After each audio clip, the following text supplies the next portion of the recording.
உங்கள் ஸ்ரீ சங்கரா டிவியில் சென்னையை பண்டரிபுரமாக மாற்றப் போகும் ஒரு மாபெரும் வைபவம். சென்னையில் பண்டரிபுரம். தொடர்ந்து 3வது வருடமாக சென்னையில் பண்டரிபுரம் கொண்டாடுவதில் பெருமிதம் கொள்கிறது சங்கரா தொலைக்காட்சி.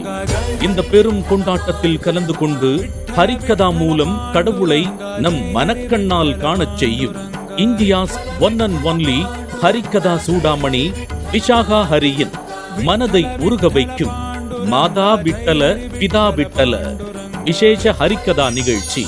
விட்டலனின் லீலைகளை நம் காதுகளுக்கு இனிமையாய் கொண்டு சேர்க்க அபங்கத்தினை ஜுகல்பந்தியாக வழங்க வருகிறார்கள் உலக பிரசித்தி பெற்ற மகாராஷ்டிராவை சேர்ந்த இசை மேதைகள் ஜெய்தீர்த் மேவுண்டி மற்றும் ஆனந்த் பாட்டே.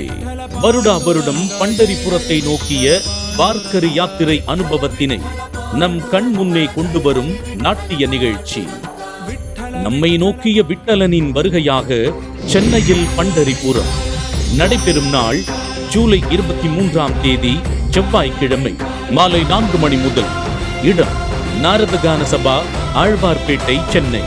புதுவித பக்தி அனுபவத்தினை பெற உங்களுக்கான டிக்கெட்டுகளை புக் மை ஷோவில் முன்பதிவு செய்து கொள்ளுங்கள். மேலும் விவரங்களுக்கு 9677761352.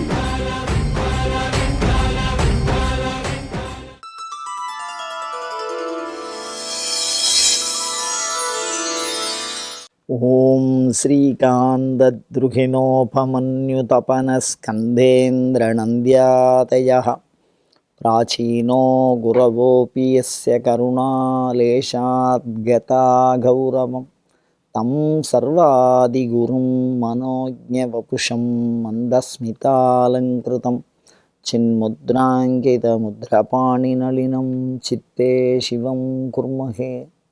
நமஸ்ஸதசே நமஸ்ஸதசஸ்பதயே நமஸ்ஸகீனாம் புரோகானாம் சக்ஷுஷே நமோதிவே நம பிருதிவே நமஹ. சங்கரா தொலைக்காட்சி நேயர்களுக்கு நமஸ்காரம். லலிதா சகஸ்ரநாமம் சிந்தித்து கொண்டிருக்கிறோம். 785வது நாமாவளி மார்த்தாண்ட பைரவாராத்யா. மார்த்தாண்ட பைரவாராத்யா.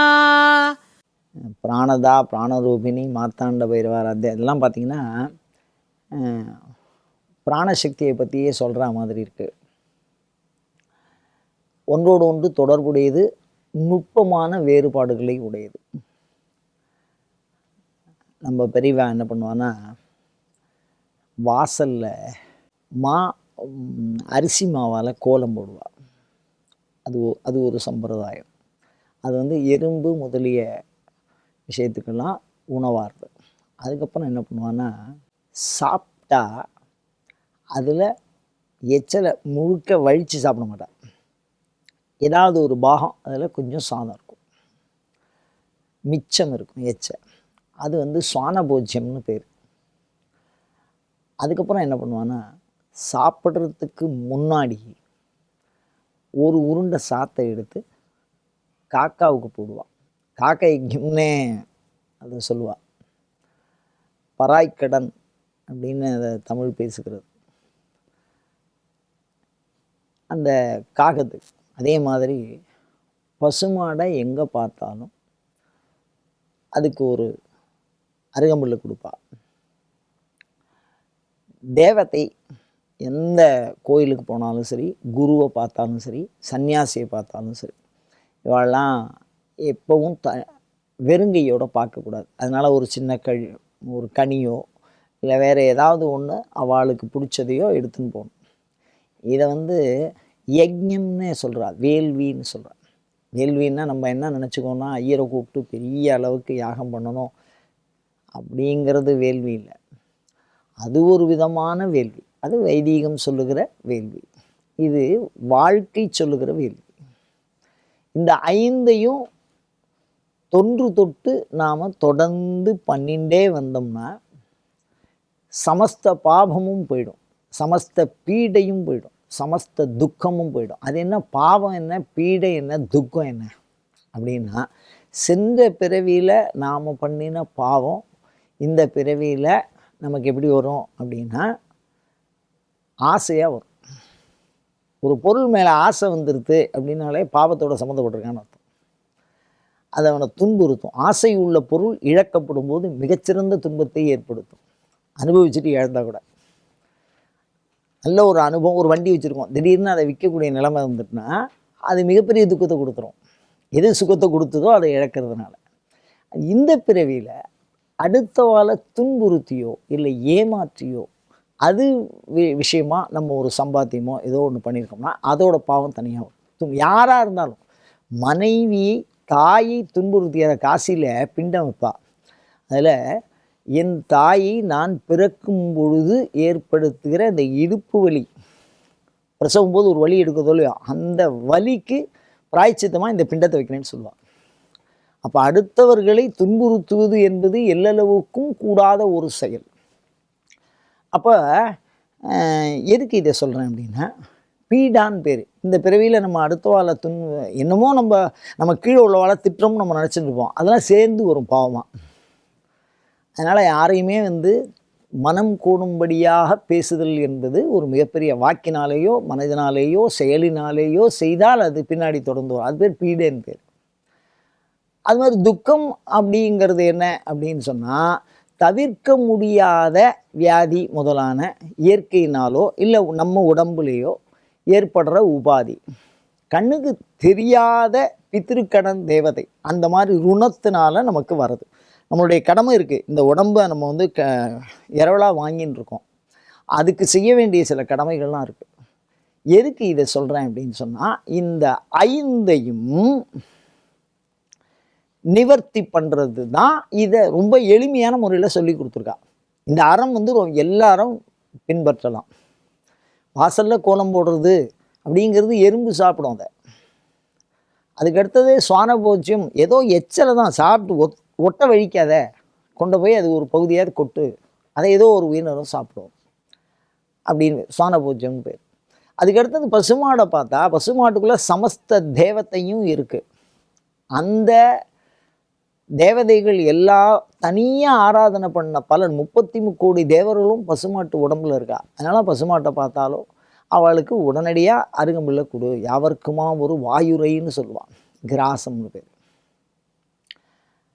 அதே மாதிரி கோயிலில் போய் தரிசனம் பண்ணுறது, அப்படி இல்லைன்னா பிச்சைக்காரர்களுக்கு உணவிடுதல், இல்லை அரிசி இடுதல், இல்லை காசு போடுறது, ஏதோ ஒன்று. ஏன்னா பிக்ஷு அப்படின்னா சன்னியாசின்னு ஒரு அர்த்தம். இறந்துண்பவர்கள். நக்கீரை பரமசிவனை இழிவாக பேசுகிறான். இறந்துண்டு வாழ்வு ரொம்ப அதாவது நான் வேலை செஞ்சு வாழக்கூடிய உன்ன மாதிரி பிச்சை எடுத்து வாழறவன் இல்லைன்னு பரமசிவனை திட்டுறான். எதுக்கு சொல்கிறேன் அப்படின்னா, இந்த பிச்சைக்காரர்களுக்கு நாம் செய்வது அப்படின்னா தாசியம் நம்மகிட்ட கேட்குறவாளுக்கு. அப்படி பிச்சைக்காரான்னு யாரும் இல்லை, வரையறுக்கப்பட்டவா யாரும் இல்லை. தேவை உள்ளவா அதை யாச்சகமாக கேட்கக்கூடிய ஒரு நிலைமை வருது. அந்த மாதிரிலாம் யாருக்குமே வரவே கூடாது. அம்பாவை பிரார்த்திப்போம் நம்ம. என்றாலும் அப்படி கேட்கும்போது நம்ம அவளுக்கு கொடுக்கறது நம்மளுடைய பாவத்தை பூர்த்தி பண்ணும். இதெல்லாம் விட்டுட்டு இப்போது மார்த்தாண்ட பைரவாராத்தியாங்கிறதுக்காக தானே விளக்கம் சொல்லணும். அது எதுக்கு இதெல்லாம் சொல்லிட்டு இருக்கேள் அப்படின்னா, இந்த காக்காய்க்கு ஒரு உருண்டை வைக்கிறோம் பாருங்க, அதுதான் நம்ம கண்ணுக்கு தெரியாத பித்ரு தோஷத்தில் இருக்கக்கூடிய தோஷத்தை நிவர்த்தி பண்ணும். மற்றதெல்லாம் கண்ணுக்கு தெரியும். இப்போ நம்ம திட்டுறோம், அது நம்ம கண்ணுக்கு தெரியுது. நம்ம உழைச்சும் சில விஷயம் வரமாட்டேங்கிறது. உழைக்காமலே சில பேர் கொட்டுறது, உழைக்காமலே கொட்டுறது புண்ணியம், உழைச்சும் வராது பாவம். அதை வச்சு நம்ம அதை தெரிஞ்சுக்கிறோம்.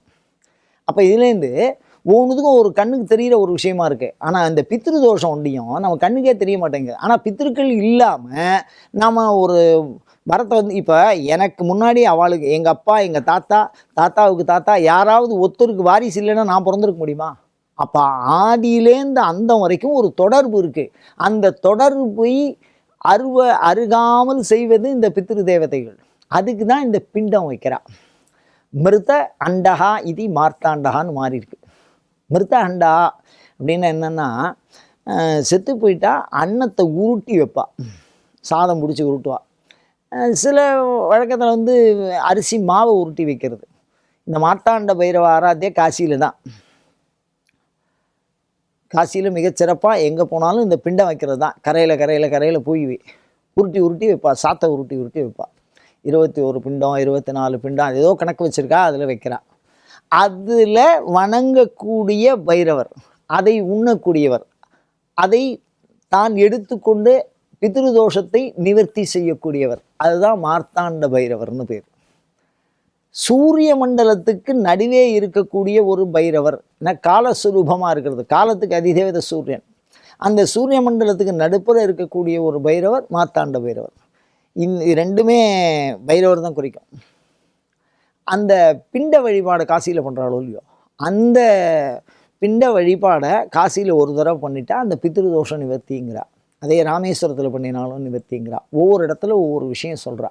அதில் அந்த பைரவருக்கு என்ன அப்படின்னா, வெறும் பிண்டம், உருட்டி வைக்கப்பட்ட அன்னம், அதுதான் மார்த்தாண்ட பைரவா ஆராத்தியம். அந்த மாதிரி உருட்டி வைக்கப்பட்ட அன்னத்தின் வடிவிலே பைரவரை வணங்கினால், ஒரு உருண்டை சாதம் நம்ம வச்சால் அது என்ன பலனை கொடுக்கும் அப்படின்னா, பித்ருதோஷம் அனைத்தையும் நிவர்த்தி பண்ணி வாரிசு மற்றும் செல்வம், செழிப்பு, வியாதியின்மை இதை தரும். அவ்வளோது சிறப்பாக இதை சொல்லியிருக்கா. ஒரு கைப்பிடி அன்னத்துக்குள்ளே, ஆனால் இதை சாப்பிட்றதுக்கு முன்னாடி வைக்கணும்.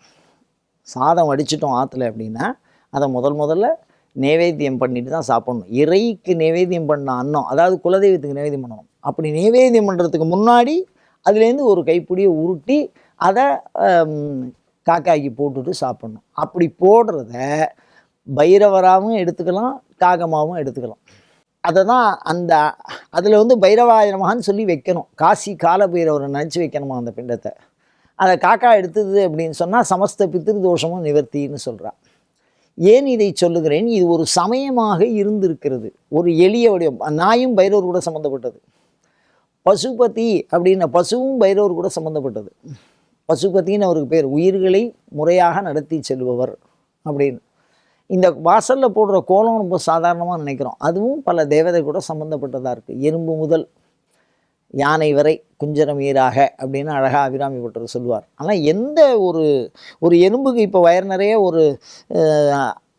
இது அரிசி மாவை போட்டோம்னா அது நமக்கு பல நாள் வயிறு நிறைய சாப்பாட்டிற்கு உண்டான வருமானத்தை சூழலை ஏற்படுத்தும்.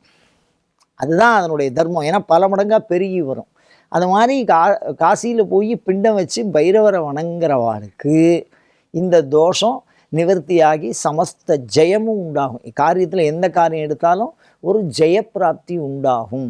அதுதான் மார்த்தாண்ட பைரவர். அப்படிப்பட்ட அந்த மார்த்தாண்ட பைரவராலே வணங்கப்படுகிறவள் யார் அப்படின்னா அம்பாள் அப்படின்னு தெரிஞ்சுக்கோ. அப்போ அம்பாள் வணங்கப்படுகிறவள், மார்த்தாண்ட பைரவர் வணங்குகிறவர்.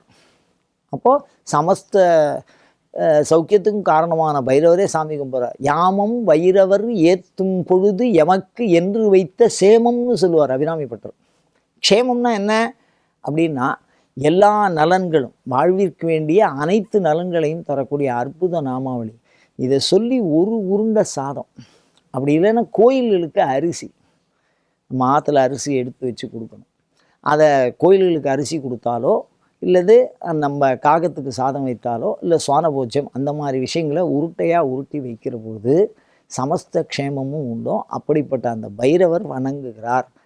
அவர் வணங்கின சக்தியை தான் இந்த இடத்துல மார்த்தாண்ட பைரவாராத்யா.